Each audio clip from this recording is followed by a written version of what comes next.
जय दोस्तों, स्वागत है आपका हमारे इस मस्त और धमाकेदार वीडियो में। आज आपके लेकर आए हैं क्लास 12 प्रोजेक्ट के चैप्टर 1 का वन शॉट। हाँ जी, चैप्टर 1 का वन शॉट बोले तो विद्युत आवेश और विद्युत क्षेत्र का वन शॉट वीडियो होने वाला है। स्पेशली इसमें आपको सारे फॉर्मूले देखने को मिलेंगे और सारे वीडियो के कॉन्सेप्ट मतलब सारे कॉन्सेप्ट इसमें देखने को मिलने वाले हैं। और ये वीडियो स्पेशली बोर्ड एग्जाम वाले स्टूडेंट के लिए है, क्योंकि भैया बात कुछ ऐसे, उनका एग्जाम बिल्कुल सर पर है, उनके एग्जाम सर पर है, बट यार उनका थोड़ा बर्डन है ना, थोड़ा बोझ है। उस बोझ को कम करने के लिए इस सिंपल सी सीरीज को हमने स्टार्ट किया है। और इसका पहला वीडियो आपका है विद्युत आवेश और विद्युत क्षेत्र का वन शॉट। बहुत ही मजेदार होने वाला है, बहुत ही ट्रिकी होने वाला है, तो देखते रहिए इस धमाकेदार वीडियो को, बहुत मजा आने वाला है। और इस वीडियो में बहुत मजा आने वाला है भैया। देखो बात कुछ ऐसी है, अगर वीडियो अच्छा लगता है तो लाइक शेयर सब्सक्राइब करना बिल्कुल ना भूलें। ठीक है भैया, स्टार्ट करें विदाउट कोई टाइम वेस्टिंग के। तो चलिए ये स्टार्ट करते हैं। सबसे पहला पॉइंट आता है आपका विद्युत आवेश। दो स्टेप आप योगी भाषा में बोलते हैं इलेक्ट्रिक चार्ज। देखो भैया विद्युत आवेश, तो भैया बात कुछ ऐसी कि विद्युत आवेश होता क्या है। तो सुनो, ये विद्युत आवेश है ना, ये एक गुण होता है, मतलब किसी भी वस्तु का एक गुण होता है। क्या होता है? उसकी प्रॉपर्टी होती है। इससे क्या होता है? इसके कारण किसी भी वस्तु में आकर्षण या प्रतिकर्षण का गुण आ जाता है। मतलब इसके कारण अगर ये विद्युत आवेश किसी भी मतलब आवेश अगर किसी भी वस्तु पर आ जाता है तो उसमें एक गुण आ जाता है जो होता है आकर्षण या प्रतिकर्षण का। तो समझ गए विद्युत आवेश क्या होता है।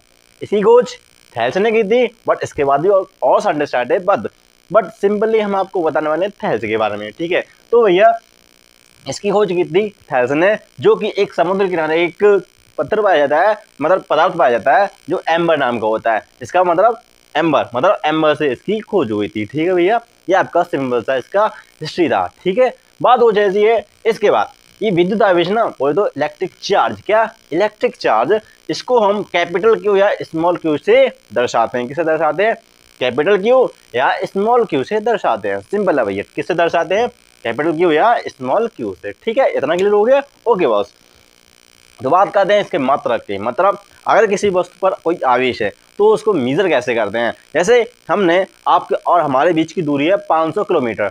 अब ये 500 तो भैया परिमाण है, लेकिन किलोमीटर ये क्या दर्शा रहा है? ये मतलब किलोमीटर दूरी है, दूरी का मात्रक किलोमीटर मतलब मीटर होता है। ठीक है भैया, तो ये किलोमीटर ने दूरी को मापा है। इसी तरह से हम विद्युत आवेश को, इलेक्ट्रिक चार्ज को कैसे मेजर करते हैं? उसको सिंपली मेजर करते हैं कूलाम में। किससे करते हैं? कूलाम से, और जिसको हम सिंपली कैपिटल सी से दर्शाते हैं। किस दर्शाते हैं? कैपिटल सी से। समझ गए भैया? मतलब इसका विद्युत आवेश का जो मात्रक होता है, जो यूनिट होती है, वो होता है कूलाम। ठीक है, जिसे सिंपली हम किसे दर्शाते हैं?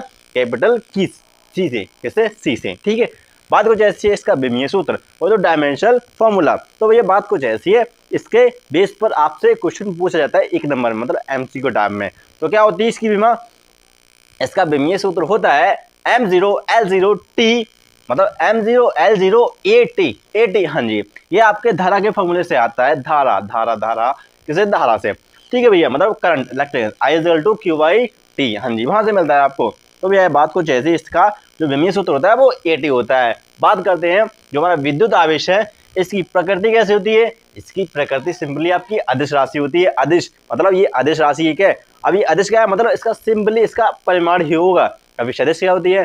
जिसका परिमाण और दिशा भी निश्चित होती है। परिमाण और दिशा दोनों होते हैं, उसको बोलते हैं सदिश। इसमें हमारी सिंपली केवल परिमाण होता है, इसलिए इसको बोलते हैं अदिश राशि।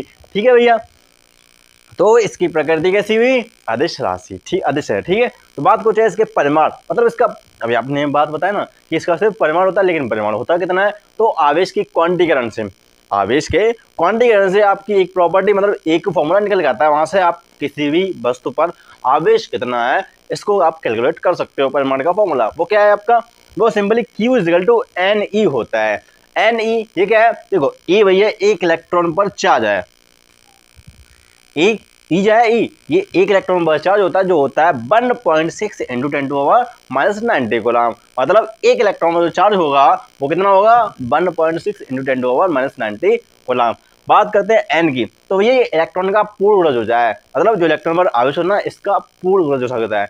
पूर्ण संख्या होती है। पूर्ण संख्या कैसे? देखो भैया, N का मान प्लस का मान होता है, माइनस का मान हो सकता है, प्लस का 2 हो सकता है, माइनस का 2 हो सकता है, बट 1:2 मतलब 1.2 नहीं हो सकता। मतलब एक टुकड़े में नहीं हो सकता, डेढ़ ढाई ये नहीं हो सकता, एक कंप्लीट वैल्यू होगी, कंप्लीट नंबर मतलब पूर्ण गुणज होगा भैया। ठीक है, तो n होगा वो इलेक्ट्रॉन का पूर्ण गुणज होने वाला है, मतलब n की जो वैल्यू होगी वो पूर्ण संख्या होने वाली है। तो बात कुछ ऐसी है, पूर्ण संख्या मतलब जैसे आपका 1 2 3 4 कुछ भी हो सकता है, माइनस का हो सकता है, प्लस का हो सकता है, इससे डजंट मैटर, बट ना तो रेशियो में होगा ना फ्रैक्शन में होगा। ठीक है भैया, सॉरी रेशियो नहीं, ना तो उसमें डेसिमल में होगा और ना ही किस में होने वाला है, किसमें, वर्ष में। ठीक है, तो ये समझ गए ना भैया कि ये टुकड़े में नहीं होगा, ये कंप्लीट वैल्यू होने वाली एन की। ऐसे आपको मान लीजिए किसी वस्तु पर 10 इलेक्ट्रॉन का चार्ज है, 10 इलेक्ट्रॉन की अधिकता है, मतलब किसी वस्तु पर 10 इलेक्ट्रॉन की अधिकता है, तो आपको उस पर अगर कैलकुलेट करना है, क्या कैलकुलेट करना है, तो एन ना एन वो नंबर ऑफ इलेक्ट्रॉन्स, एक तरह से क्या है, एन की तरह है नंबर ऑफ इलेक्ट्रॉन्स, मतलब एन जो इलेक्ट्रॉन का पूर्ण है ना भाई, तो भैया एन है वो क्या है, इलेक्ट्रॉन की संख्या एक तरह से है। ठीक है, और ई क्या है, इलेक्ट्रॉन पर चार्ज। ठीक है, तो भाई एक वस्तु पर 10 इलेक्ट्रॉन का चार्ज है, अब ये इलेक्ट्रॉन का चार्ज मतलब 10 कूलम चार्ज है, तो इस पर कितना है, 10 इलेक्ट्रॉन ज्यादा है, तो बात करते हैं 10 इलेक्ट्रॉन ज्यादा है एक वस्तु पर। ठीक है भैया, तो सब हो जाएगा, उसके आवेश की गणना कीजिए, मतलब क्यू निकालिए, क्यू कितना होगा।